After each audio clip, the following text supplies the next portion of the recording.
பிரசித்தி பெற்ற மேல்மலையனூர் அங்காள பரமேஸ்வரி அம்மன் கோயிலில் திருத்தேரோட்ட விழா தற்போது லட்சக்கணக்கான பக்தர்கள் கலந்து கொண்டுள்ளனர். விழுப்புரம் மாவட்டம் மேல்மலையனூரில் அமைந்துள்ள பிரசித்தி பெற்ற அருள்மிகு அங்காள பரமேஸ்வரி அம்மன் கோவிலில் ஆண்டுதோறும் மாசி திருவிழா 13 நாட்கள் வெகு விமர்சையாக நடைபெறுவது வழக்கம்.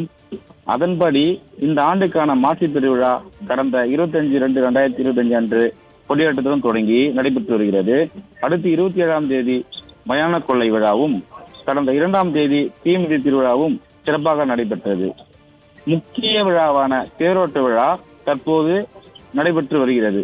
இந்த தேரோட்டம் எதனால் நடைபெறுகிறது என்பதை தெரிந்து கொள்ளலாம். சிவபெருமானுக்கு பிடித்திருந்த பிரம்மஹத்தி தோஷத்தை அகோர உருவம் எடுத்து அங்காளம்மன் பிரம்மனின் தலையை மிதிக்கிறார். அதிலிருந்த அம்மன் கோப உருவமாக இருக்கிறார்.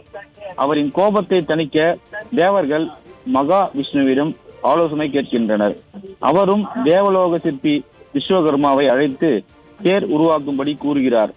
அதன்படி 4 வேதங்கள் தேர் சக்கரங்களாகவும், தேவர்கள் தேர் கால்களாகவும், மேகங்கள் தேர் சீலைகளாகவும், தேரின் உச்சியில் மகாவிஷ்ணு கலசமாகவும் உருமாறி அழகான தேராக காட்சி அளித்தனர்.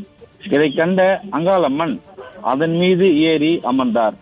மற்ற தேவர்கள் அதை இழுத்து கோவிலை வலம் வந்தனர். அம்மனின் கோபம் தணிந்து அனைவருக்கும் வரங்களை அளித்தார்.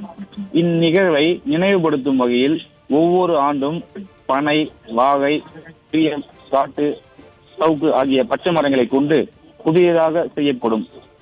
தற்போது அந்த தேரை பல்லாயிரக்கணக்கான பக்தர்கள் கோவிந்தா ஓம் சக்தி அங்காளம்மா என்ற பக்தி கோஷங்களுடன் தேரை இழுத்து வருகின்றனர். இதில் வெளி மாவட்டங்களிலிருந்தும் வெளி மாநிலங்களிலிருந்தும் ஏராளமான பக்தர்கள் சாமி தரிசனம் செய்து வருகின்றனர். இந்த தேரின் மீது விவசாய நிலத்தில் விளைந்த விளைபொருட்கள், தானியங்கள் மற்றும் சில்லறை காசுகளை தங்களது நேர்த்திக்கடனை செலுத்த பக்தர்கள் செலுத்தி வருகின்றனர். நன்றி உமேஷ்.